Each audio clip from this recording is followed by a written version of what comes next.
सुप्रभात बच्चों, आज हम पढ़ेंगे हिंदी व्याकरण एवं रचना भाग 4। बच्चों, इसमें हम पढ़ेंगे पाठ 3 शब्द और वाक्य। बच्चों, शब्द कैसे बनते हैं? वर्णों को मिलाकर शब्द बनते हैं और शब्दों को मिलाकर वाक्य बनते हैं। तो आज हम शब्दों और वाक्यों के बारे में जानेंगे। इसमें हम क्या क्या जानेंगे? शब्द किसे कहते हैं, वाक्य किसे कहते हैं। इन चित्रों को ध्यान से देखिए। सूरज दिखाई दे रहा है चित्र में, फिर नारियल, अनार। तो सूरज क्या है? शब्द है। नारियल क्या है? शब्द है। अनार क्या है? शब्द है। तो किसी भी वस्तु की पहचान के लिए निश्चित शब्द होता है। अगर शब्द बोला जाएगा, लिखा जाएगा, तभी तो हमें समझ में आएगा कि यह वस्तु कौन सी है। तो इन शब्दों का निर्माण कैसे होता है? वर्णों के मेल से। वर्णों को मिलाकर शब्द बनता है। देखिए, सूरज शब्द बना है। स, उ, र, अ, ज, अ। वर्णों को मिलाया है ना इसमें, तो सूरज बना। अब स्वरों की मात्रा होती है तो मात्राओं को लगाया और व्यंजन वैसे के वैसे ही लिखा है। नारियल, नाधन, आधन, राधन, ईधन, यधन, अधन, लधन, अ। नारियल, अधन, नधन, आधन, रधन, अ। अनार। अब आपने देखा होगा कि व्यंजन के बाद अ स्वर आता है, क्योंकि व्यंजन आधा होता है। ठीक है, तो इस प्रकार ये शब्द बने।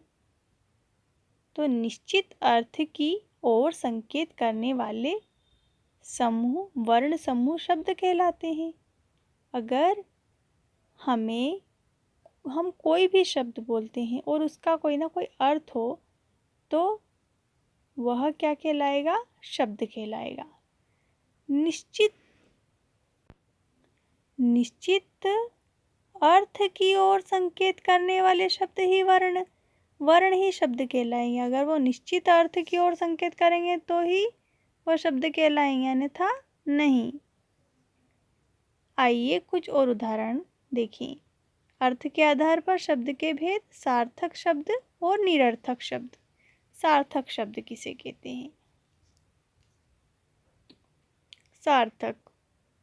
सार्थक शब्द जो शब्द किसी निश्चित अर्थ का बोध कराते हैं उसे सार्थक शब्द कहते हैं। जैसे देखिए, मंदिर, मंदिर। म में ऊपर अनुस्वार लगा है, द में छोटी की मात्रा है, र। मंदिर। ये 3 वर्णों से मिलकर बना है मंदिर। छाता 2 वर्णों से मिलकर बना है ये शब्द। तो अगर मैं मंदिर कहूँगी तो यहाँ पर क्या हो रहा है कि अगर मंदिर बोला गया तो आपके सामने मंदिर का चित्र आ जाएगा। छाता बोला है तो छाते का चित्र आ जाएगा। तो ये कोई ना कोई मंदिर एक स्थान है जिसका अर्थ, मंदिर शब्द का एक अर्थ है, मंदिर एक स्थान है। छाता शब्द का भी एक अर्थ है कि वो एक वस्तु है।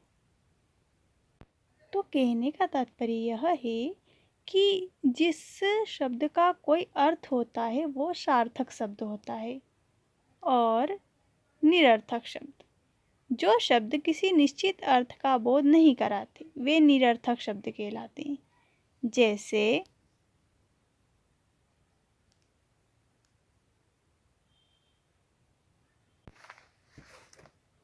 नामा, लागू, नीपा आदि।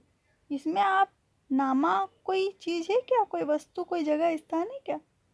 लागू कोई स्थान है क्या? नीपा कोई स्थान है क्या?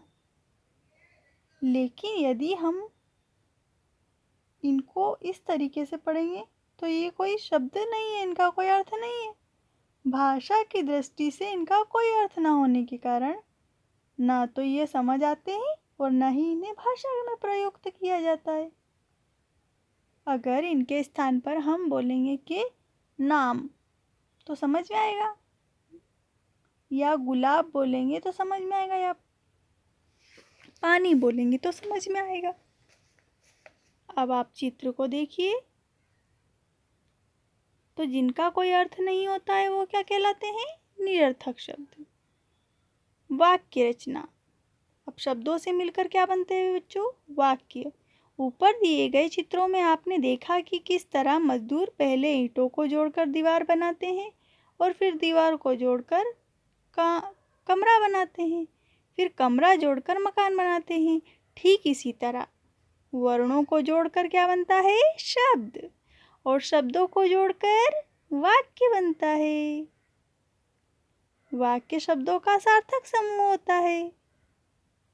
अगर शब्दों का सार्थक समूह नहीं होगा तो वह वाक्य नहीं कहलाएगा।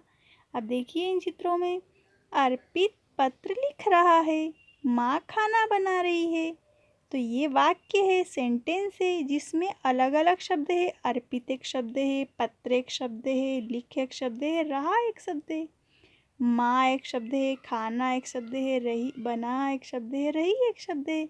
तो यहाँ दिए गए प्रत्येक वाक्य में आप देख सकते हैं कि 5 शब्दों का प्रयोग हुआ है। अतः शब्दों के सार्थक मेल को वाक्य कहते हैं। जिनका कोई अर्थ होता है उन सार्थक शब्दों के मेल को क्या कहते हैं? वाक्य कहते हैं। यदि यहाँ पर सार्थक शब्द नहीं होते, उनका मेल नहीं होता, वो जुड़े हुए नहीं होते, तो यह वाक्य नहीं कहलाता। वाक्य के अंग। वाक्य के 2 अंग होते हैं या प्रकार होते हैं, उद्देश्य और विधेय। अब देखिए उद्देश्य किसे कहते हैं? उद्देश्य वाक्य में जिसके बारे में कोई बात कही जाए उसे उद्देश्य कहते हैं। जैसे हाथी गन्ना खा रहा है, तो इस वाक्य में हाथी के द्वारा गन्ना खाए जाने का उल्लेख है। गन्ना कौन खा रहा है? हाथी। अतः हाथी वाक्य का उद्देश्य है। हाथी क्या है? वाक्य का उद्देश्य। उद्देश्य के बिना वाक्य पूर्ण नहीं होता। जैसे अगर ऊपर वाक्य में से हाथी को निकाल दिया जाए, गन्ना खा रहा है, तो अपने आप में स्पष्ट नहीं है यह वाक्य। यह वाक्य अपने आप में स्पष्ट है क्या कि गन्ना खा रहा है? अपने आप में स्पष्ट नहीं है यह वाक्य। कौन खा रहा है गन्ना, यही पूछेंगे ना। तो हाथी क्या है? उद्देश्य।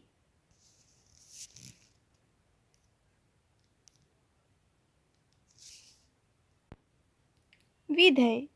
वाक्य में उद्देश्य के बारे में जो कुछ कहा जाए उसे विधेय कहते हैं। जैसे गन्ना खा रहा है, तो गन्ना खा रहा है कौन? हाथी। तो हाथी यहाँ पर उद्देश्य है और किसके बारे में बात हो रही है? हाथी के बारे में।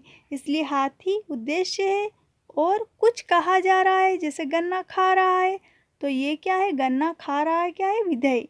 और हाथी क्या है? उद्देश्य। इसमें हाथी के बारे में बताया गया है कि वह गन्ना खा रहा है, इसलिए वाक्य का विधेय क्या है? हाथी। और उद्देश्य क्या है?